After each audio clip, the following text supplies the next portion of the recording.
Welcome back to another episode of the Shema podcast. My friends, I have an episode, a guest lined up that I am so excited to learn about and have the ability for him to share his wisdom with us. You know, when I think about the purpose of this podcast, it sort of says it in the description of it is to teach people the empowering qualities of Torah and mitzvos. I really have taken this podcast on as a selfish purpose because I've always looked at Torah Judaism and Torah as a way that has the infinite internal creator's wisdom and a way to apply it towards our life, to actualize our potential and our unique mission in the world. But as we've discussed in this podcast a lot, it can be quite challenging. You know, I've heard the analogy of we're like a rider and a horse. Our neshama is the rider, our body is the horse. And sometimes we forget that we are the rider. We think we are the horse and it's galloping around and we have no control over it. There's this world where we are constantly inundated with this stimuli. And by default, we have responses to that stimuli. You know, if you want to see how we operate in the default, it's by observing an infant. They don't get something they want and they immediately start screaming and crying. And I will tell you that many moments throughout the day, I see that I have not evolved much since my days as an infant.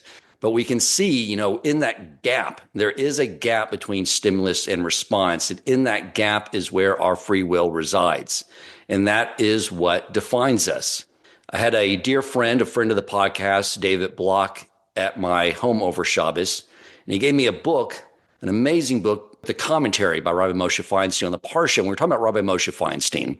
And we were sharing a story about him when he was elderly. And he was being escorted to his car. And the gentleman put him in the car. He closed the car door. The driver drove off. And when they went around the corner, Rabbi Moshe Feinstein said, "Would you mind pulling over?" And the driver said, "Of course, Rabbi." And he pulls over and he says, "Now, would you mind coming around and opening the car door?" And he said, "Of course." And he comes around the car door and finds that his hand was trapped, smashed between the frame of the car. And he opened the car door and said, "Rabbi, why didn't you say something earlier?" And the rabbi said, "Well, I didn't want to embarrass the man that closed the door on my hand." Now, this is an example of someone that has really changed the default programming, because if that happened to me, I'd be yelling out so many explicitives. But this is a lot of the work we are trying to accomplish. The other thing we've talked quite a lot about is our thoughts. Our thoughts are what originate everything in our world around us. And I was discussing in the last episode, the Rabbi Nachman teaching that the way he was really able to harness the Yetzer Hara, meaning not to destroy it, but like we say in the Shema, to love Hashem with both our hearts, our Yetzer Hara and Yetzer Tov, is he realized that the Yetzer Hara controls the imagination. And the more we can elevate the imagination from its grips from Sitra Achra, which the definition of that means Emunah, the more we are using our imagination in the correct way. So the reason I'm excited about our guest, Rabbi Aryeh Siegel, is because he wrote a book called Kosher Calm, about meditation. And I'm telling you that the techniques he teaches in this book are things that will greatly help us in our pursuit of actualizing our potential, learning how to control that gap in between stimulus and response, elevating our thoughts to positivity and the things that will, again, help us achieve our unique missions in the world. Welcome to the Shema Podcast, the podcast for the perplexed, where Torah insights intertwined through personal stories as well as interviews with leading Torah scholars demonstrate the empowering qualities of Torah and mitzvot. Now to the show. Rabbi Aryeh Siegel, thank you so much for joining us. Look, after that introduction, there's really not very much for me to say. We could stop right now. I don't think so. I've just begun to delve into the book and actually haven't begun to implement the practices, although I did begin today. We'll talk a little more about the video you made, which was very helpful in introducing this idea. I will say, Rabbi, when I did this, I did realize that we sometimes forget that we are human beings and not human doers, because it almost felt like guilty. Like I just sit here and do nothing. I don't even use my mind to be productive. It's something it's probably challenging for a lot of us A plus type personality people out there. That's the world we live in. But the reality is, through history, is that every culture has had a way to disconnect from the hubbub of life and settle down into something quiet and calm. And in fact, if you look at the patriarchs, there was a reason they were all shepherds. They were, except for Joseph in Egypt, who was able to master being able to be a complete full Jew in the midst of the most deprived society in the world and at that time and take it over. So he led the path for us to be able to exist in an urban culture and still be full-fledged Jews. But the patriarchs, all of them were shepherds. And the reason they were shepherds was that they were able to commune with God and disconnect and be able to use that time for spiritual practices. We live in a world where there's a big problem with stress and stimulus overload. Everybody's so familiar with it. I don't even need to repeat it. We all know what it is. And a lot of people, because there's so much discussion about this, are very familiar with something that people weren't familiar with 15, 20 years ago, which is called the flight or fight response. That was basically discovered really about 100 years ago at Harvard by a researcher named Walter Cannon. And he was the first to identify it. And basically it's an evolutionary survival technique that's built into the body that when we're under threat, we get ready to deal with the threat. So a lot of things happen in our autonomous nervous system. Blood starts going more quickly. We get a shot of adrenaline, or we start breathing more quickly. All of this is basically to enable us to fight whatever's attacking us potentially, or to run away, or to just stand still and be able to hold our own position, and hopefully the threat goes away. The problem is that in today's world, that flight or fight response is stimulated so frequently by problems with making a living, stress with kids, stress with shalom bayis, stress with the jobs, traffic. Just October 7th, what's going on in Israel that affects every Jew everywhere in the world. And it's and the constant 24-hour unstopping news stream and all these things that go on. It basically takes this, what was a evolutionary defense that was really good for us, and by frequently overloading it, the system can't handle it, and we basically begin to break down, and we get stress overloads, and the body breaks down at its weakest point. So we basically have people who are having anxiety issues. You have with stomach problems, with whatever it is, whatever the system is weakest, that's where it breaks down. And fortunately, there's about, I think at this point in 1970, a Harvard researcher named Herbert Benson identified an opposite response in the body that he termed the relaxation response. And on every single parameter, the relaxation response is the opposite of the flight or fight response. And so he initially studied people who were doing transcendental meditation, which was very popular at that time. He was asked to study their physiology during meditation, which he did. And essentially he discovered that there was essentially what he called the fourth state of consciousness. We're familiar with waking, dreaming, sleeping. He, through physiological studies, he found a state of restful alertness. And what that meant was that the body was resting after about 10 minutes in experienced meditators at a point profoundly deeper than the deepest part of deep sleep, which is at 5 or 6 hours. But the people who were meditating and resting at that level were totally mentally alert. They even like a heightened alertness. So that was something that wasn't, nobody really knew anything about. And he felt as a physician that this could have tremendous benefit for being the antidote to stress. And then he spent the rest of his life studying this phenomenon. And basically, he has essentially become the father of mind-body medicine because of his promotion of this technique. That's amazing. So the body was, while awake, was at a more restful state, you're saying, than when they were sleeping, or as at a restful state? Not as, profoundly deeper. So Wow. In my book, I go through all this, the science and the research, the physiology. It's on every parameter of rest. Meditating within a few minutes is profoundly deeper than the deepest part of deep sleep. And this is something that he discovered could be triggered through a meditation technique. Now, what's very, very interesting is that initially he studied transcendental meditation. And I know that you know from my background and looking at my book that I was actually a transcendental meditation teacher.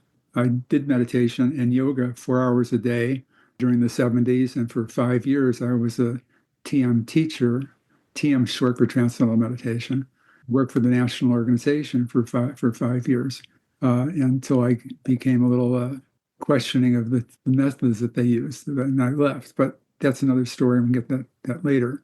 But what Benson discovered, being a researcher, was he said, okay, great, we have something that works, but not everybody's going to do this meditation stuff. There's like this, first of all, it's Eastern, there's gurus, there's initiations, there's all kinds of baggage that goes with it. And I need something that can trigger the response without all the other stuff. So he spent a year studying cultures all over the world and found, as I talked about with the patriarchs, he found every single culture that he studied had a way of disconnecting from the ongoing demands of their life, whatever those demands were, whether it was through different kinds of mushrooms or counting rosary beads or different forms of meditation, whatever it was, every single culture he studied had a way of disconnecting.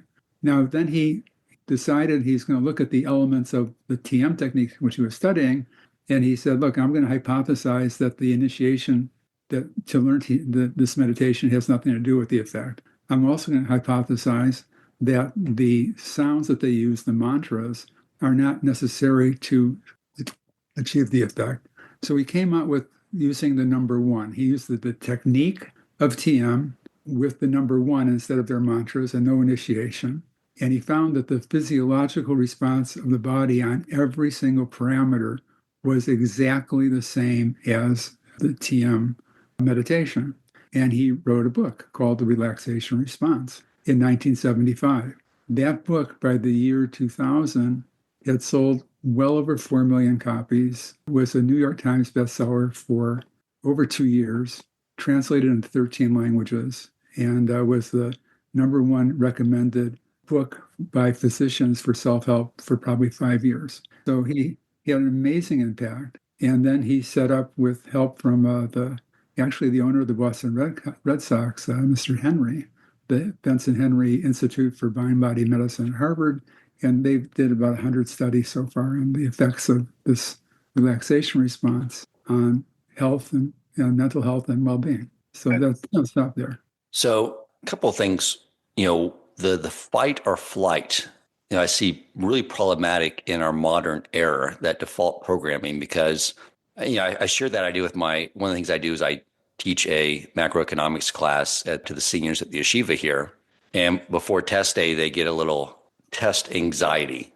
And I told them, the body will, if you feel anxious, will go into that fight or flight mode. Problem is it sends all your blood to your extremities, because back then the problem was the ferocious tiger coming at you, that you either run from or choose to, or the animal you want to chase after and kill and eat. So when it goes to your extremities, it leaves your mental faculties. So I would always tell them just be chill, you know. So it seems like in today's era, when most of our challenges are intellectually bound in our professions and are with our family and all these things, that we're really depleting the one faculty, our mind, when we need it the most. Would you agree with that? Yeah, I think that stress is debilitating on every single level. And the mind and body are connected. So you can't have something that's like debilitating the body without the mind being affected as well. So I think you're onto something. And I think that this is one of the reasons why, like Harvard University Medical School encourages interns and residents to do the relaxation response, because they are dealing with constant levels of stress and long hours and really impossible conditions. And they recognize the need to have something in their toolbox to deal with it. So yeah, it's very helpful. Before we move on too far, I did want to have you delineate the kosher versus non-kosher, because it sounds like what you're saying, what was the non-kosher was that it was just the mantras, which were, I guess, based in idolatry, from what I understand from talking with you and from your book. Is there anything more to what made that non-kosher? Let me give you context. Okay. Okay, when I was involved with TM, there was a guru, Maharishi Mahesh Yogi. Most people don't even know who he is at this point in time. But in the late 60s, early 70s, mid 70s, he was the guru to the Beatles. The Beatles went and spent 3 weeks in his ashram learning to meditate. Movie stars who were big at that time, Mia Farrow, Clint Eastwood, today Howard Stern. There's a lot of people who, or Oprah Winfrey, they would like promote it. But the problem with TM is that they are concerned with market share, and they are concerned with getting corporate and government funding. They want to be in these public schools. They want the Veterans Administration to pay for it. The problem that they have is that the mantras that they use, the sounds that they use, are the names of Hindu deities. So now we know that Makshava, with thought, on more refined, subtle levels, is more powerful. The closer you get to the source, the more powerful it gets. So as the mind settles down, and if somebody, God forbid, is repeating their mantras, which is are the names of Hindu deities, it becomes very, very problematic, because you open yourself up to stuff that we shouldn't be opening ourselves up to. Now, to give you an example you can relate to, when I say Hindu deities, so people, okay, it's the name of something. It's like, who knows what it is, Shiva or whoever these deities are in the Hindu religion. And by the way, I'm not saying anything wrong about Hinduism for Hindus. I'm just saying that, like, my main issue is deception. Tell people the truth, let them make an honest decision. And that's not what happens, because they're more concerned with market share, and it permeates everything that they do. So, for example, because I was in not because I was in the organization, but because I was a long-term practitioner, at certain intervals, you get what they call an advanced technique. You go through another initiation ceremony, and another word is added to your then existing mantra. So let's say, for example, my mantra, which it was the name of a Hindu deity, which at the time I got TM was not told to me. I didn't know about it. I was told it was a sound without meaning. Next, I get my advanced technique. The word nama, the Sanskrit word nama, is added to my mantra. Now, I don't know Sanskrit. I found out later that the word nama means I bow down. So now, at a very subtle level of my awareness, and don't forget, I'm meditating for years at that point in time, and for hours a day. I'm saying, I bow down to this Hindu deity. Now, that's extraordinarily problematic on every single level you can possibly imagine. Right. Now, if somebody goes into it with, this is a free country, and people can do whatever they want. But we are concerned about how much red food dye is in a candy, in a piece of candy. Don't you think people should have the right to know what they're getting involved with? They say, and TM is particularly problematic because it's been so popular, and even though it's not popular now, there still is this tremendous drive on their part to get into public schools and into the Veterans Administration and stuff like that. Right. So it's big business, is what it sounds like. Yeah, it's just well, when Maharishi died in 2008, he sent about the estate that went to his family in India was about $8 billion. Wow. And today it'd be like that. Today it'd be real money. So yeah. So yeah. And unfortunately, because of that, he really bankrupted the main teaching organizations. If he had not done that, TM would have like been everywhere. It'd been incredibly difficult to stop. But the other part of it that's problematic is the initiation ceremony. They say it's thanksgiving to the teachers or the gurus who preserve the knowledge, all these. There's not a word of thanksgiving in the ceremony. The entire ceremony is performed on an altar. There's an altar with a picture of a guru. There's different little vessels that hold various things that are used to make offerings during the ceremony.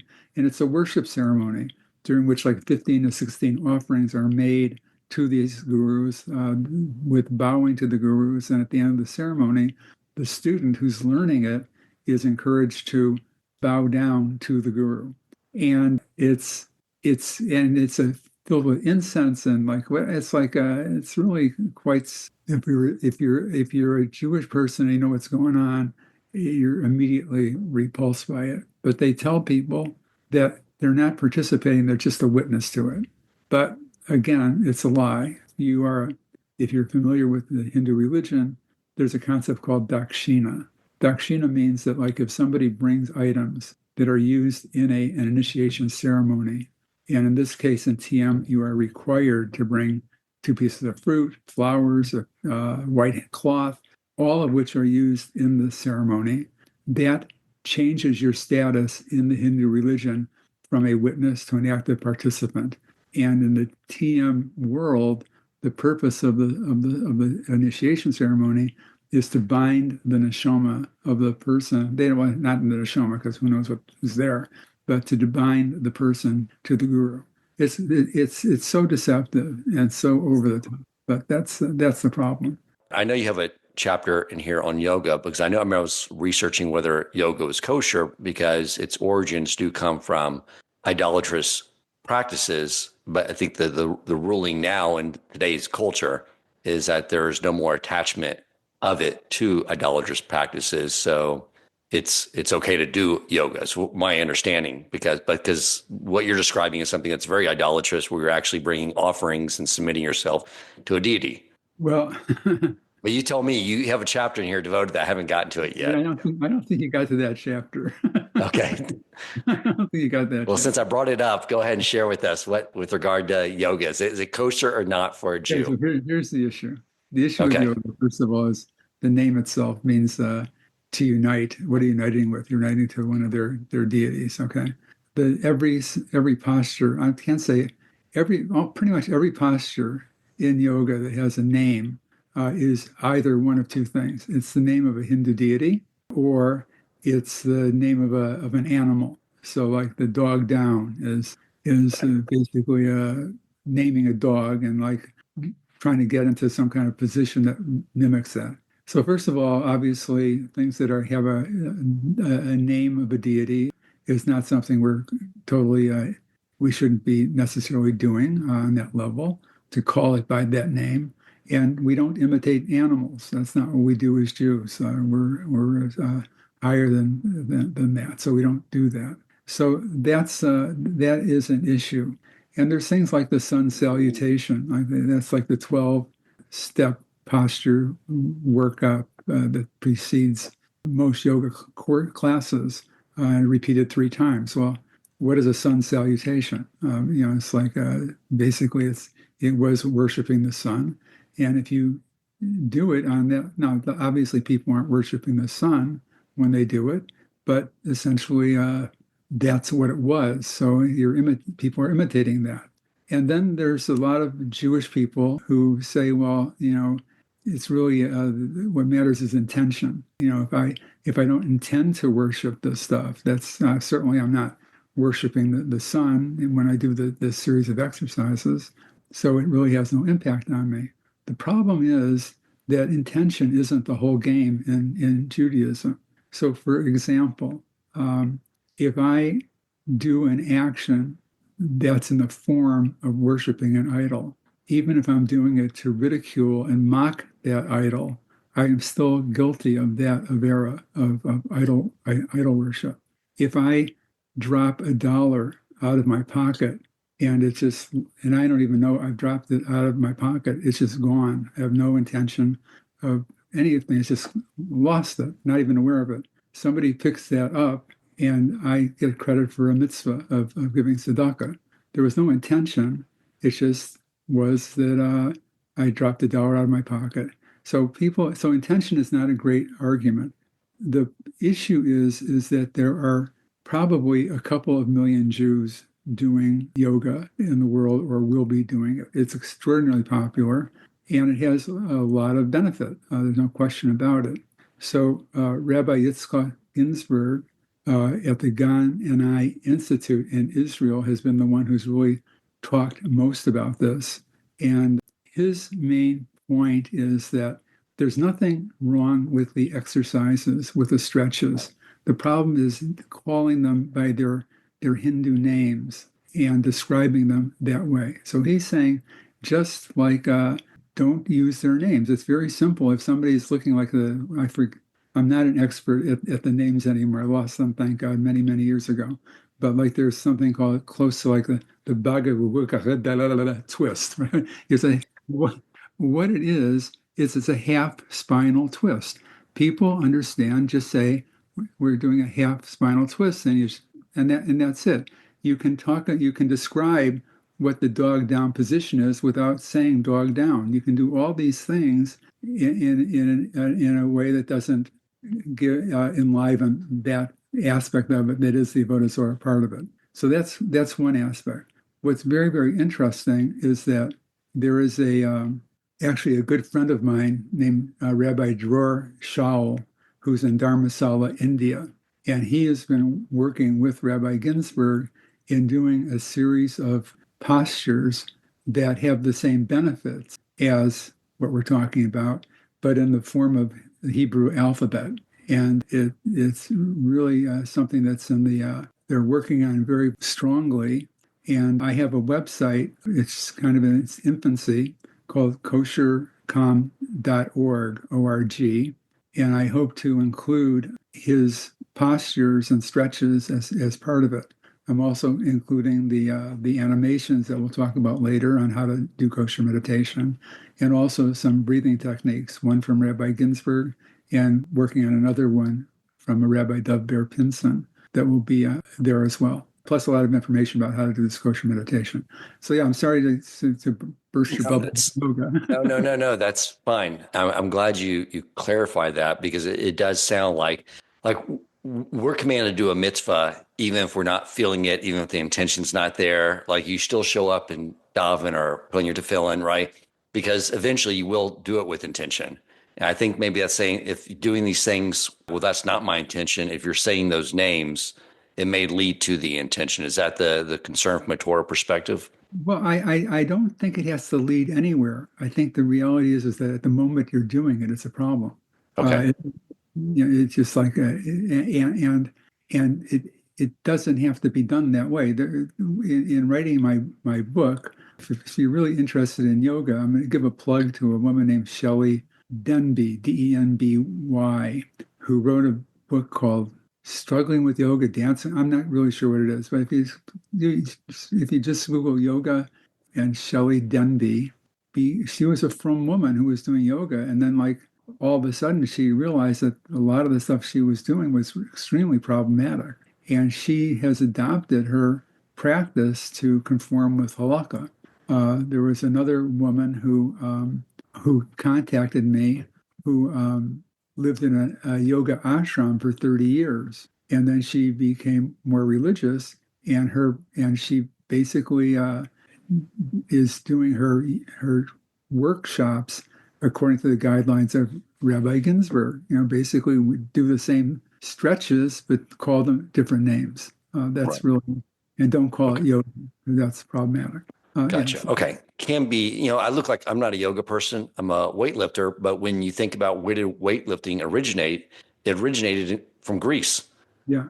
And their idolatry was the human body, pretty much. Yeah, but by but we can, as Jews, elevate these things from these other cultures. And it seems like that's what even your colleagues are doing with the area of yoga, is to change the name, keep the exercises, but Well, bring some terminology. Is that correct? yeah, clearly the Indians, Hindus have done the most with the stretches and the breath work, pretty much of anybody. And so, like, we need to take what's useful to us and leave the other stuff behind, which is basically what I've done with the meditation technique that I'm presenting.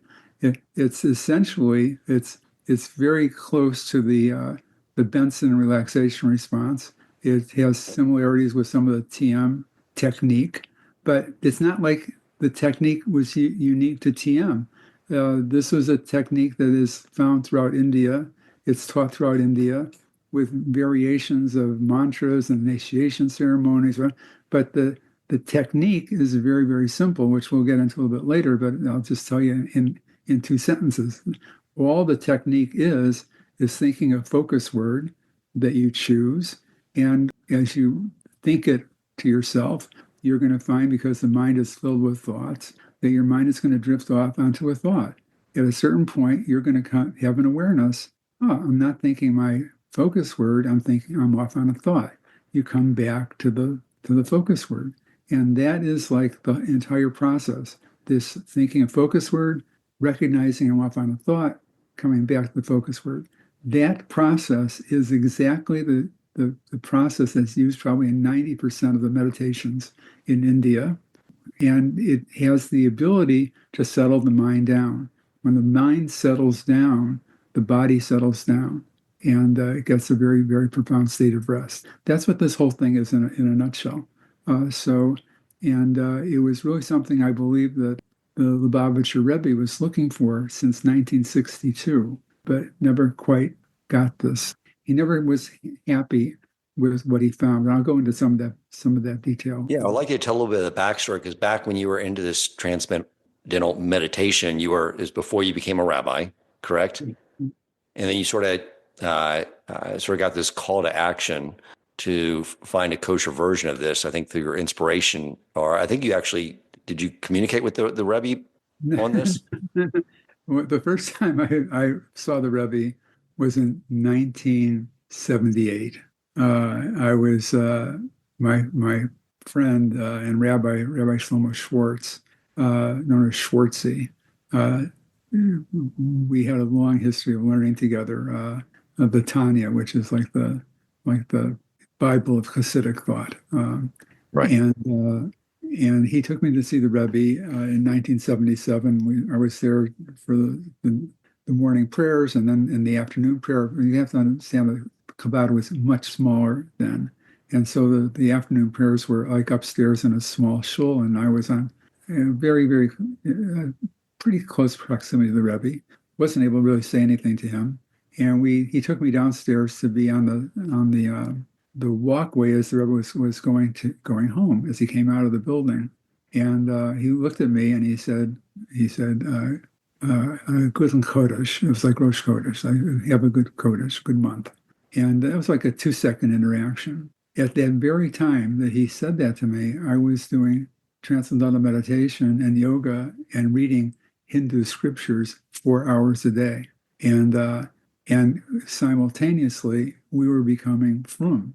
We were kashrus, kids in Jewish schools, mikvah, you name it, we were doing it. And like simultaneously, we kept this up, and nobody told us that there was a problem.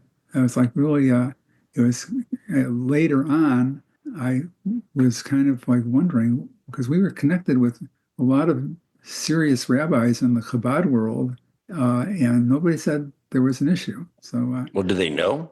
Well, that's what's very interesting. You said, like, how did I get involved with this? So here I am, this TM teacher, merely meditating 4 hours a day, and basically it became, I think, like more effort than it was worth after a certain point in time, which I think a lot of people find. But I was still doing it, maybe getting a little lackadaisical with it. I had a bunch of kids, thank God, and I was working. I was in a PhD program at UCLA. I was like, whatever. And so what happened was the way I stopped was not because of anything any rabbi said to me. My wife was away at a family simcha in Montreal. I saw a sign on a in a window of a store or someplace that there was a rabbi in town who was a makubal, and like somebody who's into Jewish mysticism, and he would tell you what's going on in your life by reading the mezuzahs in your house. And I'm always interested in something new, so I took down. We had a lot of French doors, so I took down 32 mezuzahs and I put them in a shopping bag, and I made an appointment to meet with him. And I didn't speak a word of Hebrew. I still speak very, very little. And he did not speak probably a word of English, but there was an interpreter between us. And so when it came my turn, I waited about 15, 20 minutes. I went into the small room, and the setup was that I'm sitting like on a kind of a bench, and he's about 5 feet in front of me. And he doesn't even look at me, really. He's just takes my bag of mezuzahs, and he's wearing these big glasses. And look like, I'm assuming they were big magnifying glasses. Over his left shoulder is like a really bright light that's hitting the mezuzahs. And he's going like the one, and puts it down, another one. He did this to 10 mezuzahs, gets to the 11th mezuzah, and he's like looking at it, and he's looking at it, and he says, and he's struggling. I see he's struggling. He says, wow. Transcendental meditation. Looking at my mezuzah, didn't speak anything. I never said a word to him. Transcendental meditation. I look, and I've seen people say I almost fell off my stool. I fell off the seat. I was like stunned. I didn't know I could not believe this. What was he seeing? What was he looking at? Because it's the same Hebrew letters written on every mezuzah. Look, he's a makubal. Okay, so now what I think I realized was that the mezuzahs was like really a shtick in some way. That he was getting some kind of communication from some right. Place. Gotcha. Wow. So then he speaks to the interpreter, who then says to me, he's telling me that he wants me to tell you exactly what he's telling me without changing a word, to the best of my ability to communicate exactly what he's saying. Okay. He says, so they talk, and he says, he wants you to know that it's not his position or his role to tell you what to do. That's the first thing. Okay. The second thing is that he wants you to know that your soul is being confused. It doesn't know which direction to go into the direction of your meditation or to stay with Judaism. But you should consider doing a favor for your soul and making a decision. Wow. That is wild. That was pretty wild. So I said, okay. I said, tell him I'll take the Jewish one. Right. So that was the last time I meditated ever. Okay. That was doing other TM stuff. Right. Then he says, tell him, it seems to him, the makubal, that I have a lot of avodah in my house. I said, yes, I had a massive amount. I had books on every Hindu guru and the Bhagavad Gita. I also had a bunch of Jewish books also, because it's kind of like my library was like growing more Jewish and like proportionally but I said, yeah. He said, get rid of it. I said, can I give it away? He said, no, burn it. So you have to understand that this was like you don't have to understand, I'll just tell you. This was like mid-August on the hottest day in the history of Los Angeles in probably 8 or 9 years.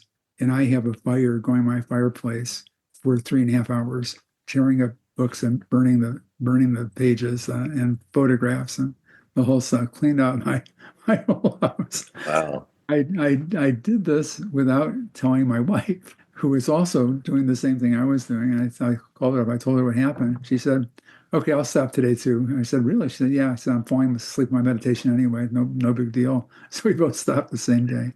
So that was like in 1981, I guess, 1980, 81. So, and then we really, our lives just became totally observant from lives. And I never thought about TM again. Like literally, slowly but surely, our friends who are TM people, they kind of fell off of our radar. And it wasn't until 2015 that I first understood that the Lubavitcher Rebbe had ever spoken about meditation, had ever talked about developing a secular meditation to address stress that he said was extraordinarily important and that had nothing to do with foundational Jewish meditations like Hisbonenus or from the Zohar, from the Kabbalah. Totally just a method to learn how to deal with stress. And I had no idea about that. And then I found out why. And we can go into that also. But basically what happened was, again, contextually, at the time that in the mid-70s, TM was really extraordinarily popular. I remember going to this TV show called The Merv Griffin Show. He was like a talk show host. You're nodding like you remember. I was part of the entourage. So I went to all these, whenever Maharishi was in town, I was a part of the entourage. And we go to the show, and Maharishi was he was the entire show. Another show shortly after was with Mary Tyler Moore and Clint Eastwood, who were always doing TM. That year, it was called the Merv Griffin Wave. 300,000 people in America started TM. Now, you have to understand that, you don't have to understand, I'll just tell you. Basically, Jews probably represented 2% of the population in America. In every meditation movement that was going on, Jews were 30 to 40% of the population. That goes for the meditations, goes for the Sikhs, it's probably higher percentage. The Jews have a need to develop their spirituality, and they will, and it's really kind of uncontrollable. And if we don't know where to, in our own tradition, we look elsewhere.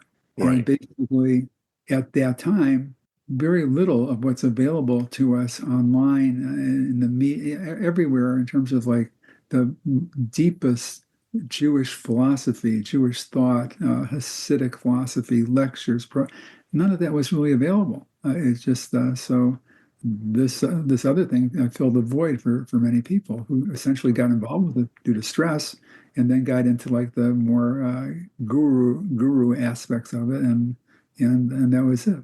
And that was extraordinarily troubling to the Rebbe, because now there were tens and tens and tens of thousands of Jews, young people and adults, who were getting involved in the most abject avodah you can imagine.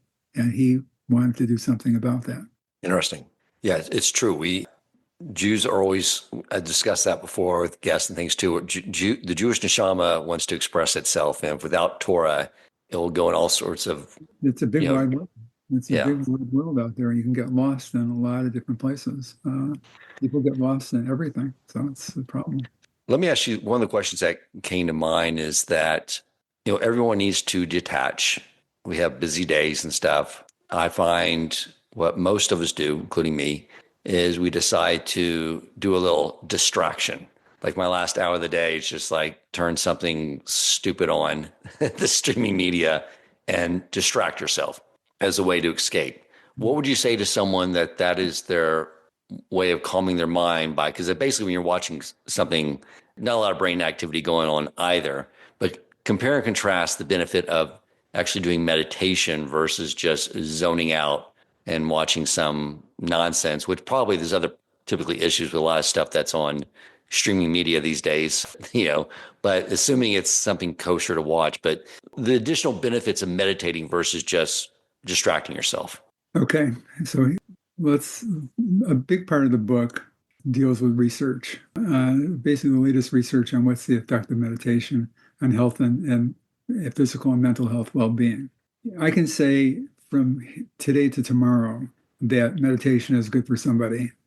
And for somebody who is highly stressed, and they're highly stressed because they are overwhelmed in work or with family issues or you tell them, okay, now take 10, 15, 20 minutes twice a day out of your life and meditate. They look at you like you're nuts. Well, how am I going to do that? Why would I do that?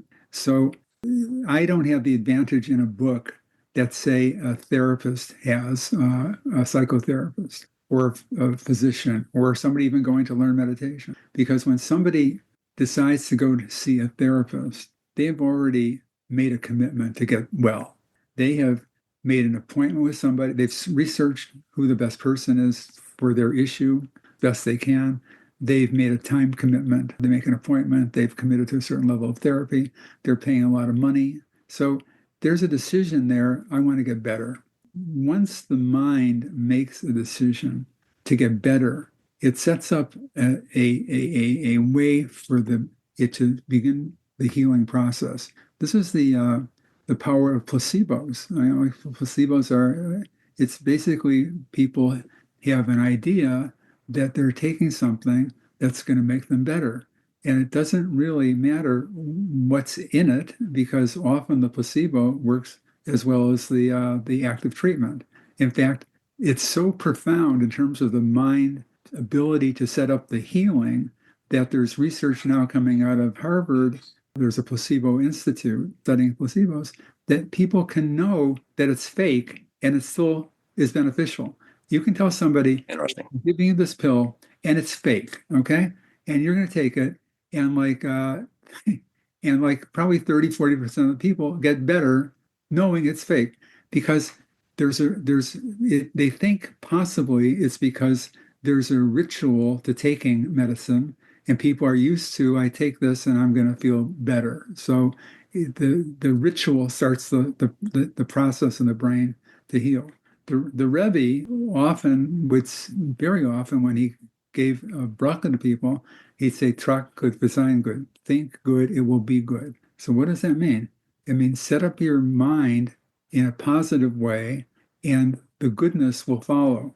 But you're already creating the condition to allow the bracha, the blessing, to settle in. And in my book, there's a chapter on positivity in terms of the research on it, and also the Rebbe's, how he implemented it. There's a chapter on building resilience. And we don't have a lot of time for the science, but I'll just give you one study that was done. There was a study at Harvard, the Harvard Mass General Hospital, which is a hospital affiliated with Harvard. Their HMO, their internal medical program for students and faculty and employees. And they did a study of 13,000 of that cohort, that group, and contrasted them with 4,000 people who received relaxation training, like the relaxation response of Benson, which basically, in my book, I'm doing a modification of that I think actually works better. But that was the group, and they studied them for 1 year. So it was a retrospective. They went back and they looked. How did they study them? They looked at medical care utilization. How many times did they visit the physician, go to the emergency room, have X-rays, hospitalizations, all these things, and they compared the 13,000 that didn't have the training with the 4,000 that did. Over a 1 year period, the people who had the relaxation training, which was about 8 hours of relaxation training, had a 43% overall decline in medical care utilization across everything: studies, physician visits, emergency room visits, lab procedures, X-rays, testing. The only thing I think the only thing that didn't decline was actually emergency room visits that usually were some kind of immediate thing that need to be dealt with. But a 43% decline in medical care utilization gives you an idea of how powerful this really is in terms of building resilience. I mean, the point is that when people get rid of stress, which this meditation is profoundly capable of doing if you do it as directed and give it a chance to work, then as you get rid of stress, it takes more to overwhelm you.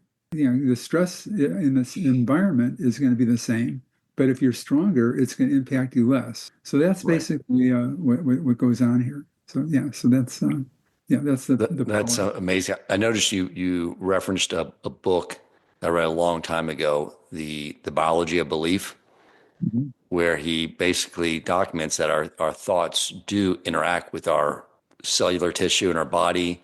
And it sounds like this meditation's another way to, again, to bring on positive thoughts, which do have profound influences on us. And it makes me think too, that the episode I did a couple episodes ago was on the idea of unifying the name Yud K with Vav K. I was like looking at, how many times in the Siddur and before we count the Omer, we talked about that, or talk about on that day, Hashem's name will be one, talking about in the era of Mashiach, that basically we'll be able to clearly see that everything was done for the good, that there was everything that has ever happened in our life, and the history of the Jewish people was all for the good. And that the way we can sort of unify the name now is to do our best to remove the gap between hidden good and revealed good in our life. To shrink that gap. When we see something like, I can't believe this happened, to train ourselves to say, this too is for the good. We just can't see it yet and get excited about it. And it sounds like in a quest to do that this meditation is a technique that can sort of help us in this area to get to this area of positivity, to where no matter what comes our way, we can sort of live in that a life of deeper emunah in all those encounters. Well, I think there's really two different issues here. Okay. You can't say that the meditation leads to positivity. I think that's a separate issue, and I really have a whole chapter on positivity in my book. Okay. What the meditation does do is that if you are tied up with anxiety, you can't do anything well, including davening, including studying, including because your energy is dissipated and going into other places. So if you can get rid of that and center yourself so you don't have that anxiety, then you have focus, clarity, you can do anything you want. In terms of positivity, this was like one of the main things Lubavitcher Rebbe dealt with. And there was there's a Rabbi Kalmanson who wrote a book called The Positivity Bias. And with his permission, I lifted a number of the stories that he has in his book. I included them in an abbreviated way in my book. And I added some other ones as well. But like one of the things that there was a chassid who was very close with the Lubavitcher Rebbe named Junik. And he said to the Rebbe one day, how do you deal with what you deal with? Because you have to understand, the Rebbe grew up in this communist Russia. His father and mother were sent to Katis in like Siberia. He never saw his father again. He came out into France when it was being occupied by the Nazis. He lived through the Holocaust. He came here and was dealing with building the Lubavitch world with people who were coming here in like the mid to late 40s, early 50s, who were basically destroyed in terms of entire lives, emotionally, physically, financially, and was working to rebuild that up. And this Rabbi Junik said to him, how do you do this? Please, how do you do this? And the Rebbe said, I trained myself to look at everything in a positive way. He said, if I didn't train myself to see things in a positive way, I could not have survived my life. And that's a very, very profound lesson for all of us, because it means and a lot of times he would advise people to look at this book on Emunah I reference in my book. And the book basically it says, once you understand and fully integrate and take into your essence that everything that comes into this world and comes into your life comes from God, and God is only good. And then all what you need to be able to do is to understand that if you can't see the goodness now, it will come, but work on seeing the goodness now. Don't wait for it to be, smacking your face. You can start looking at it now. And I quote Viktor Frankl in the book, and he basically, he's a concentration camp survivor and the founder of logo medicine, psychology. Logotherapy.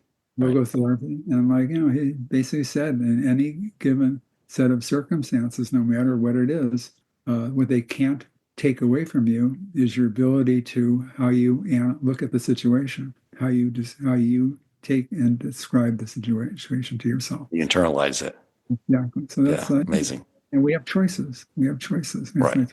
Okay. So you're basically it's not that the meditation builds emunah, builds positive thinking. What it does is it puts us in a state so that we can build those things, or we can improve our focus during davening or learning or whatever we're trying to endeavor to do. The meditation will assist us in all those activities. Exactly. Let's just, for a little bit more on background. I didn't know if the Rebbe had any interest at all in meditation until 2015, when I happened to be reading a biography of the Rebbe called "Turning Judaism Outward" by Rabbi Chaim Miller. And there were 7 pages in there about the Rebbe and meditation, and how he considered transcendental meditation a plague that wasn't even listed in the Torah. I had no idea about any of this. And I started doing research on it. And I found that there was a memo that he sent to 50 psychiatrists in 1978, 79, psychiatrists, mental health professionals, psychologists, imploring them to come up with a kosher, secular meditation to deal with stress. And he, in the memo, he deals with 2 issues. He said one is, and he names transcendental meditation, and he says yoga and oriental meditations are all avodah. No question about that. However, and here's what's very interesting. There were many major rabbis, including the chief Sephardic rabbi of Israel at the time, who were condemning all Eastern meditations as avodah zarah outright. They sucked in, this is usher, it's forbidden, stay away from it. The Rebbe was very nuanced. He didn't do that. He said, look, there are problematic areas with these, but the core technique, there is healing ability within it. And I want, and the strongest part, you can't even imagine how strong his language was. Well, in the book, I actually have the memo. So it's but he is imploring physicians to develop kosher meditation techniques to deal with stress. And he said that will have a 2-fold purpose. One is it will help people deal with the stress in their life, and who are having problems with financial overwhelming or shalom bias, or with children, or whatever the issues are. People need help to deal with that. And then he said it will also be something that will be able to wean away the Jewish kids and adults who have gotten involved in these Hindu meditations, or at least give an alternative to those who are seeking help with stress. And he was very confident that if people have a choice between getting help in a Jewish source and a non-Jewish source, many will take the Jewish source. So right. It was a 2-fold thing. People need help, and also it will help get people out of the cults and stuff like that. And the other thing, he was very, very specific. He had guidelines. Meditation wasn't for everybody. It was for people who were highly stressed. It wasn't a lifetime thing. He didn't do it forever. Basically, it was he looked at it like a prescription medicine. He said too little won't be effective. Too much is going to be damaging. And when the symptoms go resolve, stop. Just don't discontinue it. If they come back and start it again. But it wasn't like a lifetime start meditating and do it forever. It was basically very targeted to deal with a set of symptoms and resolve it. It was very, very practical. And he was very, very, very clear that this had nothing to do with the kinds of mystical meditations that are really foundational to Judaism. And he was also clear that it wasn't the meditations that were being described by Rabbi Aryeh Kaplan, alav shalom, who had a number of books about Jewish meditation. He said, this is not what I'm talking about. I'm talking about something to deal with stress. And you've had a lot of success helping people who have probably one of the most stressful situations that anyone can imagine. That is you mentioned to me the first responders in Israel. I believe you said the organization's is Azaka. So this is very exciting, actually.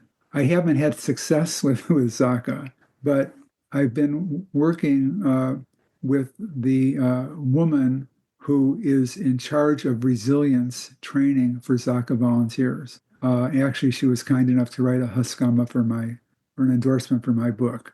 And what Zaka, they're the first responders to every incident in Israel. They're the ones who go in the explosions and they gather up every piece of tissue to basically be able to bury people properly and identify people. And she says clearly that the stress that they deal with on an almost daily basis are situations that most of us never, ever, thank God, deal with in our lives. And it takes a toll on them and their families. So she heard about this meditation, and she's asked me to, first of all, to teach it to her. And also she wants me to develop an app that would be used with the Zaka volunteers to train them in meditation, which she thinks would be helpful. So that's what it's one of the things I'll be working on, is developing an app. And if anybody has any ability to do that, I don't, please contact me. And we'll make sure there's a place in the show notes where any technological savvy person that wants to help you out has a way to contact you. Yeah, that'll be great. So hopefully, we have stress in America. Like what's going on in Israel is like unbelievable. Israel, in terms of many parameters, is the second highest stressed country in the world. The number of new cases of post-traumatic stress disorder is minimum like 30, 40, 50,000, with a system that's already overloaded in terms of treatment. And the other problem is that whereas many psychotherapies and different mental health treatments maybe have something approaching a 70% success rate, however that's defined, post-traumatic stress disorder is much more difficult. It's probably the numbers are around 40, 45%. And this meditation is probably as effective as the treatment of choice, which is CBT, which is I'm blocking what it is, but it's essentially like a cognitive behavioral therapy, long form, and it's quite useful, but it doesn't do the trick. It works very well. For others, it doesn't do the trick. So essentially, what I'm trying to do now is also create this website I mentioned, which will be like a smorgasbord of self-help tools. I want it right now. It's like in the infant stages. I mentioned it's koshercalm.org. We have a lot of stuff up there, but there's a lot to come. But then I also want to do a Hebrew version of it so that it's available in Israel. Also want to translate the book into Hebrew and make it available in Israel. And the animations that I mentioned are two animations. Right now they're on the website. And one is like in English, one's in Hebrew. And they essentially are how to do kosher meditation. When you're talking about meditation, it's kind of hard to do it from a book. And as hard as I tried, and I had people who were very experienced meditators go through my descriptions, and I think the descriptions are pretty good, but I think the animations really bring it home. And so if somebody watches the animation and gets themselves set up properly, they'll be able to do it. So that's it. Great. Yeah, I did. Like I said, I watched it today. I'm really excited to really delve into this book more and begin practicing it. I can tell you right now, I would personally benefit from devoting a couple of slots of 20 minutes a day to quieting my mind at this point, because I have the feeling of being overwhelmed is something that I think many of us experience when there's a lot of things we're trying to get accomplished and do, and get a little overwhelming, and sometimes you feel a little exhausted, and it seems like this can really help just sort of clear our mind, make us more productive, and really recharge our body. Yeah, that's the point, is to recharge, get rid of stress, but that automatically allows you to have greater focus. And you don't have to start with like 20 minutes twice a day. You can start with, whatever's comfortable, like 10 minutes, 7 minutes. But the point is, if you start it, to start it when you have a block of time where like at least like a week where you can really do it twice a day. And the book really describes how to set up the environment much more than the animation, and also talks more about which focus words to use. But you basically have choice of like an English focus word like calm or peace or whatever those words are, and a number of Hebrew choices: shalom, shema, emuna. So like or you can make up your own word. Just Right. whatever resonates with you. But I would the encourage listeners of the Shema podcast to use Shema, uh, just to continually plug my show. Okay, that's Shema it's is great. like, in fact, the Rebbe mentioned the Shema as being one of the words that he would recommend. It's very interesting. So I think that this meditation is something the Rebbe was looking for and never quite found. The reason I say that is when he was looking for a secular meditation that was effective. In 1975, the Benson technique was, there's no question the Rebbe knew about that technique. No, it was a best-selling book. The Rebbe knew about obscure articles in journals in wherever. He certainly knew about a New York Times bestseller on a topic that he was very interested in since 1962. He knew about it, but he didn't say, okay, this is it.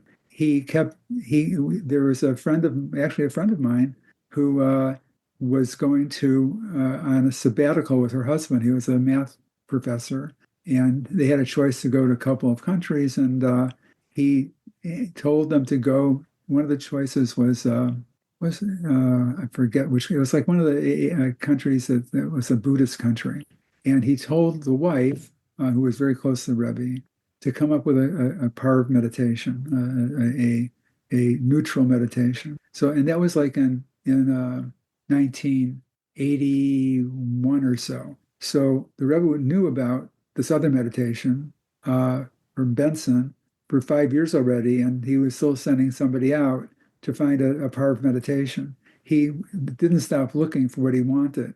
And I think there were two things about Benson and it's very, very, I say with trepidation for me to say what I think the Rebbe might have been thinking, but I'll say it anyway. But it is with like great trepidation that I say it. But I think what is possible was the Rebbe thought that the Benson meditation, because it was a Harvard physician in a white coat, would not have the cachet of the Eastern meditations and the woo woo hoo hoo attraction part of it. So I think Right. that might have been it.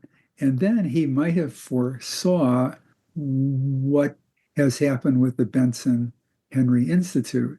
Their main focus is identifying different things that trigger the relaxation response. So they have a lot of information about yoga, about Tai Chi, about mindfulness, whatever. And all of these things from a Jewish point of view are very problematic. Right. So, in fact, I actually had recommended somebody to like go to the Benson technique, the Benson website, because he teaches the technique there. And the guy wrote me back and said, "Why'd you send me there? It's filled with avodah zarah." And I said, "Yeah, you've got a point." So at least with what I'm doing, the technique works. It's powerful, and there's none of the avodah zarah. So Beautiful. I appreciate you making this book and bringing this to us. I agree. There's so many benefits to it, and there's a kosher way to do it. And I appreciate you sharing your wisdom with us, so we can know how to use this tool in our life to help us with the stresses that I think everyone endures in one area of their life or another. that's the whole point of the whole thing. So I appreciate and thank you very much for having me on, and really hope to share more and more success in your broadcast and your podcast. And we should all go from strength to strength. Thank you so much, Rabbi. Appreciate it. Thank you for listening, and if you enjoyed the episode and found it meaningful, please take a moment to rate, review, and share the podcast. To share feedback, suggest future topics, or ask questions for the host or his guests, you can email him at shemapodcastshow@gmail.com. That is shemapodcastshow@gmail.com, or click the show notes to join the growing WhatsApp community.